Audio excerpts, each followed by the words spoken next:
Many know about slavery, but few discuss paper genocide. We did not all come from Africa, and most of us have Aboriginal roots that were stripped away due to reclassification and miseducation. As a native Black American and a member of the Muscogee Creek Nation, I understand the importance of tracing your lineage. If you want to learn how to trace your genealogy and apply for tribal citizenship, send an email to mike@keymediapro.com to schedule a consultation. And I think if this 1866 Constitution, or the articles that they're using, if those are not that they're using the Treaty of 1866 that was signed by the Creek Nation and the U.S. government. It's a treaty. Now you want to be an Indian giver? Now you want to break treaties? Ain't that what y'all bitch about? Every time someone's about to build a new oil pipeline, y'all want to bitch and grovel and want the whole world to feel bad for you, right? But now you want to break a treaty because you don't like Black folks. Upheld, I think it would just be another kind of historical trend that's been going. We've always had land taken. We've always had our rights given to us through the U.S., however you want to put it, bureaucratic imperialism through. Yeah, we'll see what happens. The way I look at it is not really like that. Like it's nothing against anyone Black or anything like that. I just look at it as, this form of tribal government was thrown on us. It's something that I wonder if you know that I know he's lying right now. Oh, you got the new Margellas? That's what's up. That's what's up. I see you. That's your BMW? That's nice. That's your girl? Okay, I see you. But I just want to know one thing. You ready? Why the fuck you lying? It's just what we have. We could replace all of it, and I'd be fine with that. But that's not going to happen. And like I said, we have our citizenship requirements. Here we are. We know this Constitution was passed in 1979. To me, and the treaty was signed in 1866. That predates your Constitution you created in 79. The freedmen, once they were freed, they were no longer, they were kind of their own people in a sense. Nowadays, people I don't see it as them being born into freedmanship, or however you want to put it. We are though. But you're born into Native American citizenship, right? We're not born into freedmanship, but you're born into tribal citizenship. Okay. We're born with tribal ties, or however you want to say it. We're born with clans, or everyone that's Creek has a town that they belong to. And to me, that's what federal recognition is based on, that an individual tribe has their language. They have unique ways which are different from other tribes. And Mr. Batch says, why does he keep referring to the 1979 Constitution, and what does it say / mean? The 1979 Constitution was when they expelled all the Black members from the tribe. From 1866 to 1979,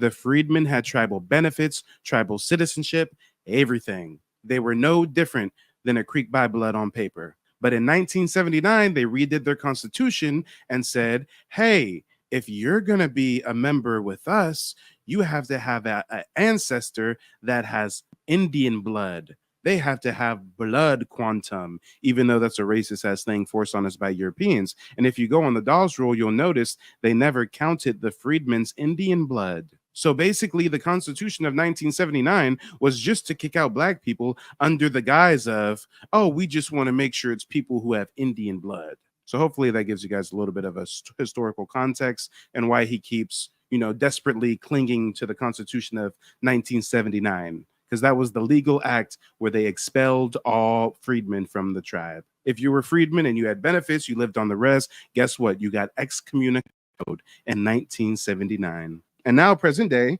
September 2023, the freedmen have won a case in court. They still have a battle to fight, but things are looking up. So that's the way I look at it. It's not anything against them. The ones that do have Creek blood, let them in, because we don't have a blood quantum requirement to be in our tribe. And that's something we've all had to do to get citizenship. I mean, I was originally enrolled in Alabama Quasarty, and before the Creek Nation, and there was errors, and so they booted me off their rolls. $5 Indian ass motherfucker. So you were a member of another tribe and you got kicked out that other tribe, and then you went to the Creek Nation and slithered your way in as a citizen of the Creek Nation, but you don't want the freedmen to get their benefits like the Treaty of 1866 stipulates. $5 fraud ass fuck nigga. Listen to the shit. See, I was a member of another tribe, but I got kicked out that tribe, and now I'm a part of the Creek Nation, and I don't want the black folks to be a part of this tribe. Or recognition is based on that the individual tribe has their language. They have unique ways which are different. And no, miss me with that. The tribe have your language shit. Guys, I take weekly language classes with my tribe, the Creek Nation, the same tribe he's a part of. Barely 3% of our citizens speak the language. Most of these motherfuckers born and raised on the reservation don't even speak the language. So miss me with that whole, it says speak the language. Nigga speaking English right now, ain't he? Other tribes, and so that's the way I look at it. It's not anything against them. The ones that do have Creek blood, let them in, because we don't have a blood quantum requirement to be in our tribe, and that's something we've all had to do to get citizenship. I mean, I was originally enrolled in Alabama Quasarty, and before the Creek Nation, and there was errors, and so they booted me off their rolls, and so I'm in the Creek due to get citizenship. I mean, I was originally enrolled in Alabama Quasarty,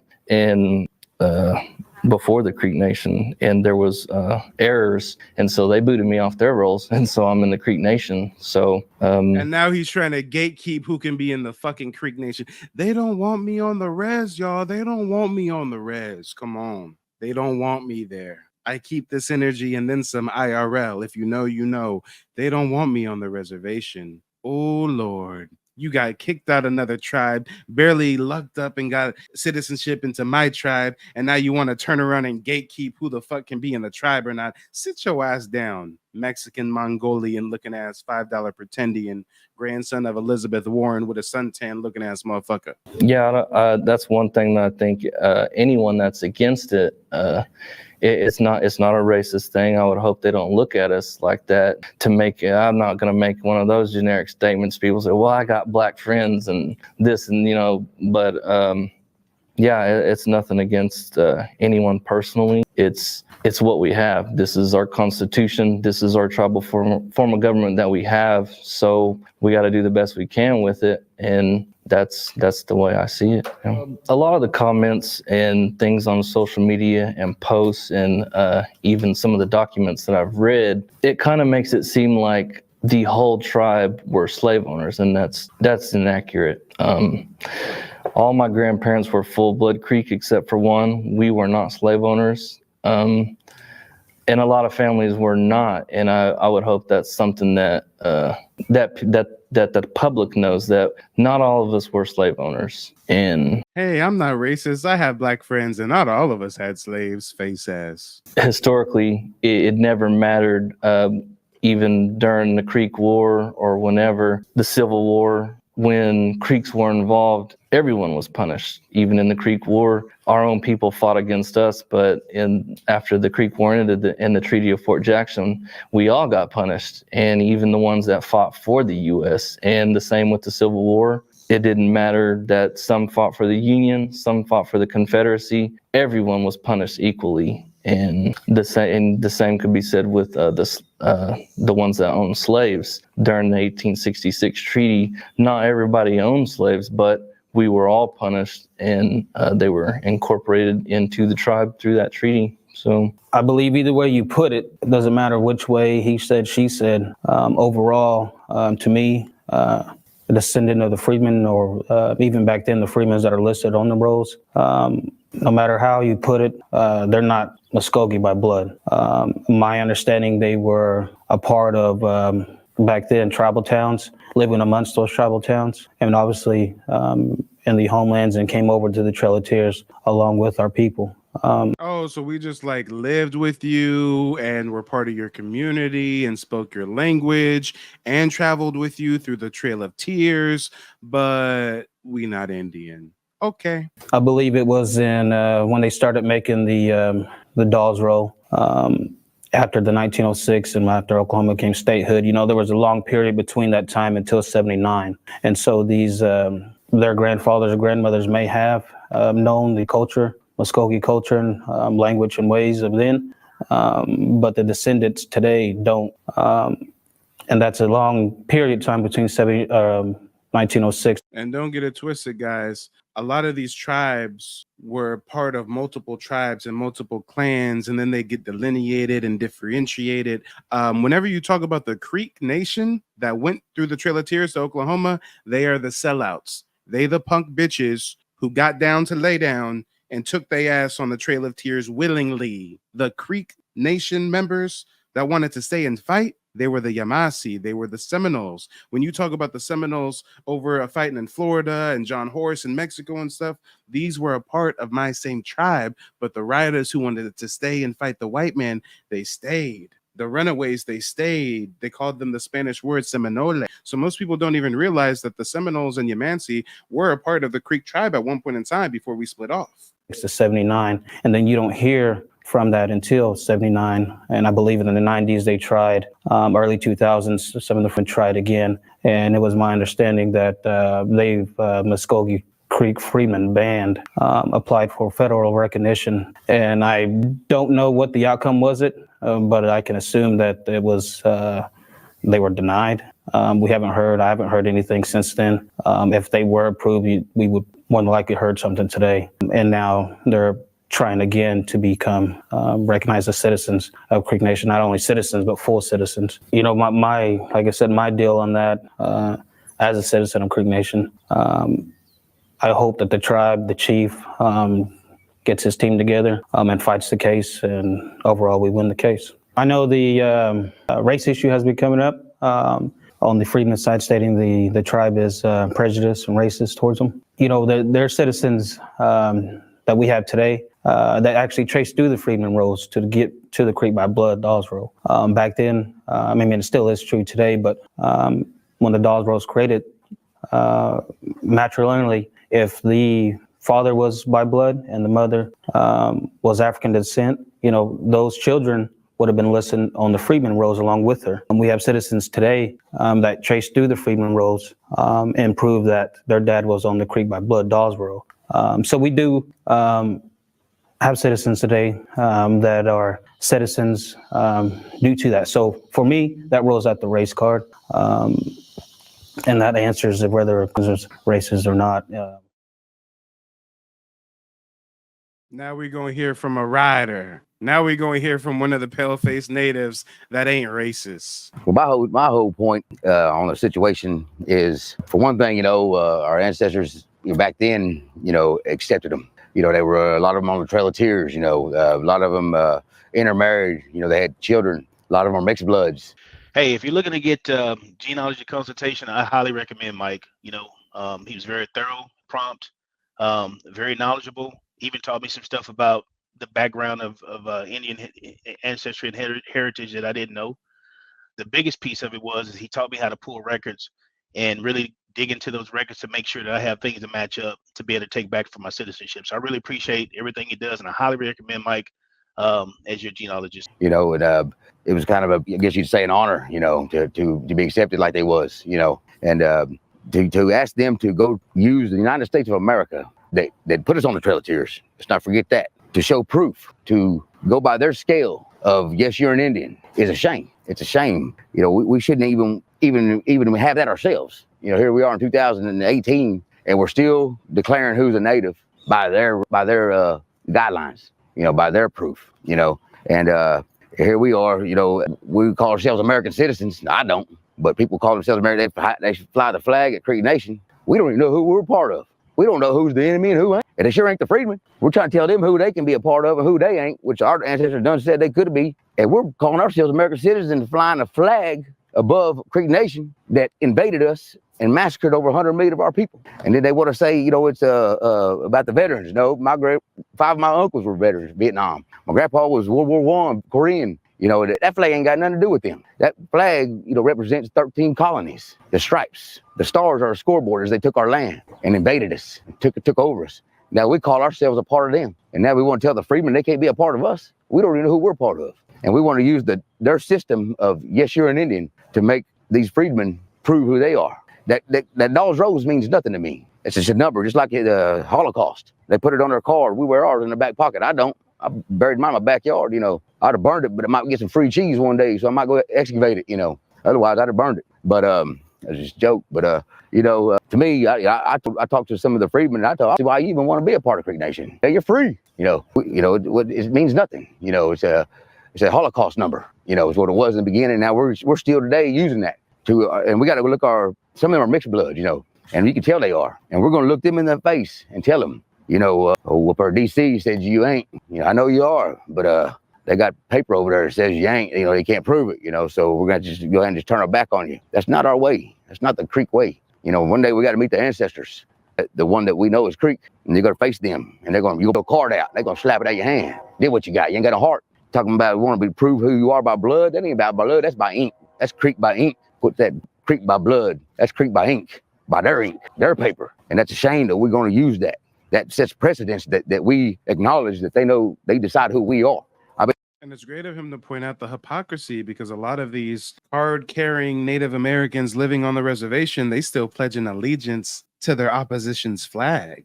I've been a part of psychedelic indigenous ceremonies, peyote, wachuma, and they got an agreement with the U.S. government that after every Native American song they sing on the water drum, they have to sing a European song. I was confused. We was in the TP and ceremony for 12 hours. I said, whoa, why do they keep throwing in these European jingles? Oh, because in order for us to have a license to harvest our sacred herb, the U.S. government forces us to be a Native American church, and we have to infuse it with European customs. I said, damn, y'all buck broken like a bitch, ain't you? But we're so wrapped up in brainwashed. Like I say, we don't even know who we are. We got an American flag up there. It was flown over 100 million of our ancestors when they was murdered. Trail of Tears, same flag. And we pledge allegiance here, I heard, during the oak tree. The last one had a pledge of allegiance. Here, right here on this land, right here where we came out in Trail of Tears. That's how mixed up we are. That's how brainwashed we are. That's who we are.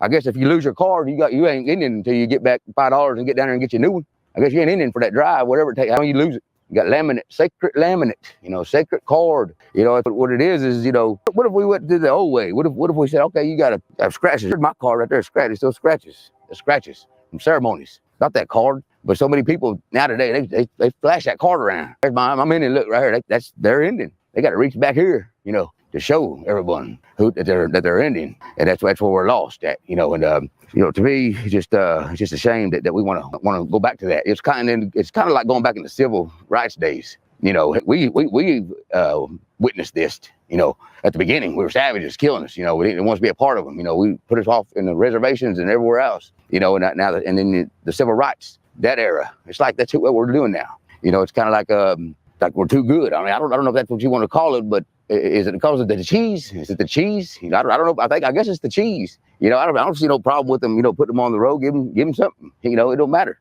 I guess we're fighting over cheese today. But at the end of the day, you know, it don't look good. You know, it don't look good on you know, to our children. That you know, to turn your backs on them. You know, that they're not good enough. Let's look past the laminate. Look past that number.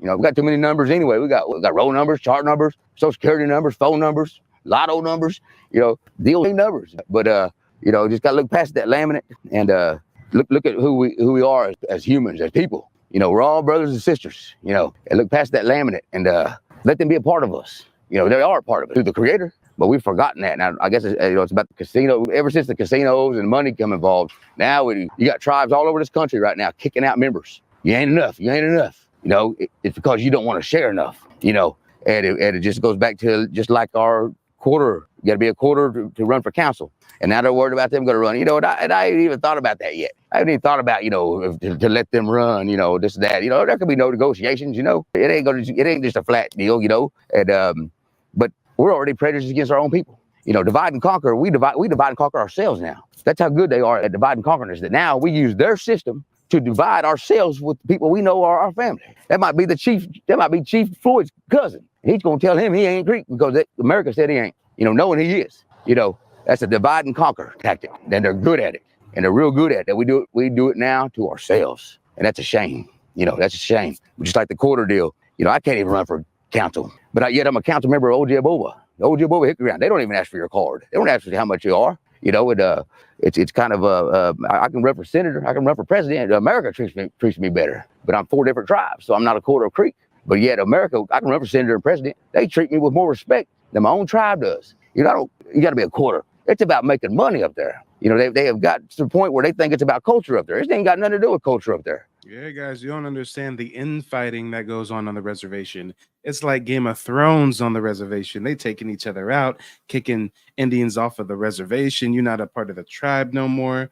Guys, they say with the Creek Nation, you just have to have an ancestor, lineal ancestor, that has any amount of Indian blood, any amount. But still, black folks can't get in because they didn't record any amount for the freedmen, right? But let's look at tribes who have casinos. If it's a tribe with a casino, they say you have to have a certain amount of Indian blood. You have to have a full-blooded Indian grandparent type shit. So whenever it's money involved, they start getting real shady. That's a money-making place. Culture's down at the grounds, ceremonial grounds. If you're talking about culture there, you're wrong. The mound, don't let that mound fool you. It's fake, you know. And I'd rather have 12 Africans or whatever, Indonesians, anybody. As long as grandma's got a brand new pair of Jordans on, full tank of propane, a ride to the grocery store, and a ride to healthcare, I'm good. Rather than have 12, quarter bloods over there and grandma ain't got no shit. They don't want you to remember this. You not no slave, you indigenous. Fuck how they painted them Indians. You went to war with the French and the British men. Quite frankly, you was kings, Merovingians. They took the women and men, made them prisoners. Raised up the children to worship their images. Set up a lab to the genes and they mixed them. And this shit get way deeper than your pigment.